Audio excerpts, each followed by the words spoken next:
Je pense que la nature représente pour nous l'image et le symbole du corps de l'autre. Ça peut être le corps maternel. L'image a été développée. J'ai des amis avec qui je fais de la haute montagne. Quand ils parlent d'un sein, d'un téton, d'un genou, etc., et qu'on est au-dessus de 4005, ils sont vraiment comme des bébés sur le corps de la mère, qu'ils palpent et qu'ils repalpent avec jouissance. Pourquoi pas? Mais l'idée que la Terre, le paysage, la planète est un représentant pour nous du corps de l'autre en tant qu'il est inépuisable. Et en tant qu'on peut y marquer des traces, des blessures, un paysage marqué par l'homme n'est pas pour moi moins beau qu'un paysage qui est sauvage depuis la nuit des temps. J'ai apporté un livre qui s'appelle La Terre vue du ciel. J'ai pas les diapos correspondantes, mais je vous recommande cette petite exposition. Bien qu'elle soit belle, elle est très intéressante. Je dirais qu'elle vous montre des paysages, je dirais, où on vit le dépassement de cette polarité technique, pas technique, et où on vit vraiment la question de la jouissance qu'on a dans le rapport à la nature, qui est de pouvoir avoir un rapport physique avec elle. Un paysage, ça se respire, ça se touche et surtout, ça se fantasme comme un lieu d'accueil possible, d'un lieu où on peut être dedans. Si je devais parler de ma jouissance personnelle dans le rapport avec la nature, c'est pas du tout le côté absolument sauvage, c'est le côté capacité d'être dedans et de vivre cet être dedans sur un mode d'accueil et je dirais d'amour réciproque. Je vous donne un exemple. Prenons un paysage justement très peu marqué par l'homme, la haute montagne. Ce qu'il y a d'extraordinaire, c'est que lorsqu'on bouge dans un paysage de haute montagne, l'endroit qu'on voyait d'ici et qui est juste à 100 mètres et qu'on voit d'ici, une fois qu'on est dedans, il est radicalement différent. C'est-à-dire qu'on transporte avec soi l'histoire d'un espace avec le mouvement qu'on vit. C'est-à-dire que justement, la nature et le paysage, ce n'est pas que de l'ordre du visible, c'est de l'ordre de l'expérience d'être porté par lui. Et là, on retrouve des images, être porté par le corps maternel, c'est une pulsion qui nous est radicale, peut-être plus importante encore que d'être regardé par la mère ou de pouvoir la regarder. C'est-à-dire que nous avons dans ce rapport avec la nature quelque chose qui est au support même de la technique. Et c'est pourquoi les techniques océanographiques, climatologiques, topologiques, topographiques, etc., pour étudier cette machine, il faut voir qu'elles sont portées par quelque chose qui est essentiel, qui est fragile et qui est le lieu, la scène où se rejoue notre rapport à notre origine, à notre inconscient et notre rapport à nos semblables, avec cette espèce de lieu tiers qui a évidemment quelque chose que dans l'histoire on a appelé divin. Et ce que j'aime beaucoup dans ce livre qui parle un peu de divinité qui s'appelle la Bible, c'est que quand il commence à parler de la nature, elle est donnée aux hommes. Il dit allez-y. Et il ne dit pas maîtrisez-la, comme on le croit, maître et possesseur de la nature. Vous voyez, il dit allez-y, fructifiez, faites des choses. Et donc faites des transferts.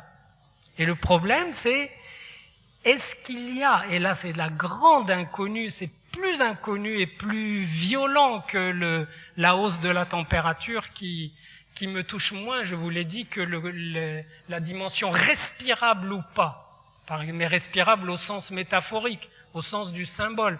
Ça veut dire où les sociétés peuvent devenir irrespirables, où les sociétés peuvent devenir une façon de vivre sans souffle. Eh bien, l'enjeu, la question, et qui est un véritable mystère, Ça n'est pas est-ce qu'on va prendre les bonnes décisions, parce que pour ça, je fais confiance à la junte politique et à la grande organisation politique planétaire pour ne pas prendre les bonnes décisions. De ça, je suis à peu près sûr. Ce qui n'est pas très grave. Ce qui est plus grave, pourquoi ce n'est pas très grave? Parce qu'on marche de décision bancale en décision bancale, c'est approximatif. Vous imaginez une autorité qui prendra une décision, c'est-à-dire à caractère technique, qui serait la bonne décision. Si elle était la bonne décision, ça veut dire que notre vie est réductible à un système technique. C'est en ce sens que ça ne sera pas une bonne décision. C'est pas parce que c'est des méchants, c'est parce qu'aucune décision technique ne peut résoudre la relation intime, conflictuelle, essentielle, tendue et jouissante qu'est devenue notre rapport à la nature. Et c'est de ça que j'aimerais éventuellement qu'on discute. Merci.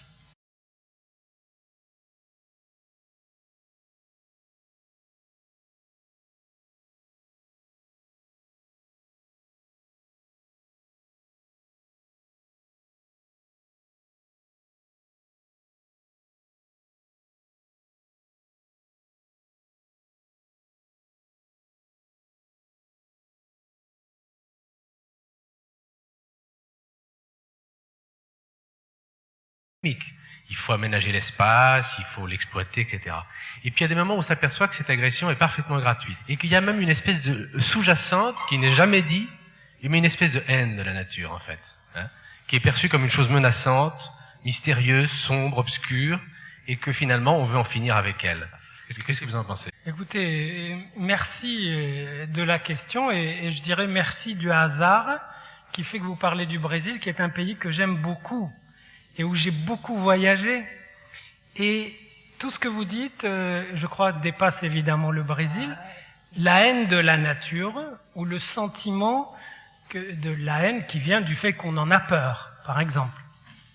Moi, je crois que tous les rapports possibles à l'autre, disons à la mère en tant qu'on a été enfant, hein, qui sont des rapports déterminants, tous ces rapports existent et vous les retrouvez avec la nature. Vous pouvez retrouver la peur que le volcan se mette en éruption. Moi, je n'ai jamais vécu mon enfance au bord de la mer. La mer est restée pour moi un espace méfiable, je dirais. Autant sur une paroi, je n'ai pas peur, autant sur la mer, je ne suis pas tranquille. Mais ça, vous voyez, ça reflète simplement l'histoire et la façon, les grandes intuitions que chacun a accumulées et qui sont évidemment des transferts premiers. Mais je suis très sensible à votre idée de détruire la nature parce qu'on la hait. Et moi, je pense qu'il y a dans cette haine aussi le fait qu'il y a un mythe au Brésil qui est que la nature est surabondante, il n'y a qu'à cueillir un fruit et on mange.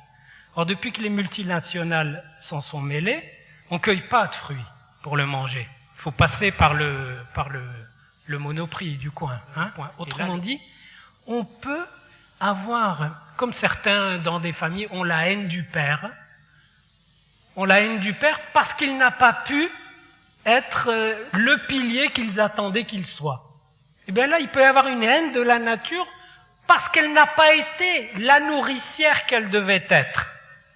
Et pas seulement parce qu'on a peur, parce qu'en Amazonie, on n'a pas peur de la nature. Et il y a une façon, en effet, de l'agresser pour exprimer une misère, une insatisfaction, une déception, c'est-à-dire une blessure. C'est ça, être déçu, c'est être blessé. Et qu'il n'y a pas de pansement, il n'y a pas de recours, et il y a cette violence. Et puisque j'ai évoqué tout à l'heure la Bible, le jardin d'Éden, on donne la nature, etc., j'ai été frappé par le fait que quand, dans le récit, il dit « bon, vous allez conquérir la terre promise hein, », elle est bizarrement promise puisqu'ils vont devoir la conquérir, mais il dit « quand vous aurez conquis la terre promise », alors évidemment, exterminer certains peuples, etc., c'est des idolâtres, c'est des dangers, et puis il dit « mais n'abattez aucun arbre ». C'est très curieux. C'est-à-dire, il dit, bagarrez-vous avec les idolâtres, voilà, vous n'êtes pas des idolâtres, si vous voulez, il y a une guerre déclarée, puis on verra comment elle va se régler. D'ailleurs, elle est interminable, donc c'est la lutte contre les tendances idolâtres de l'homme. Donc c'est parti pour l'éternité. Mais n'abattez pas d'arbres, n'abattez pas leurs arbres. C'est-à-dire, c'est pas simplement un truc écologique, c'est n'exprimez pas votre agressivité envers les hommes, envers le social, par une agressivité envers la nature.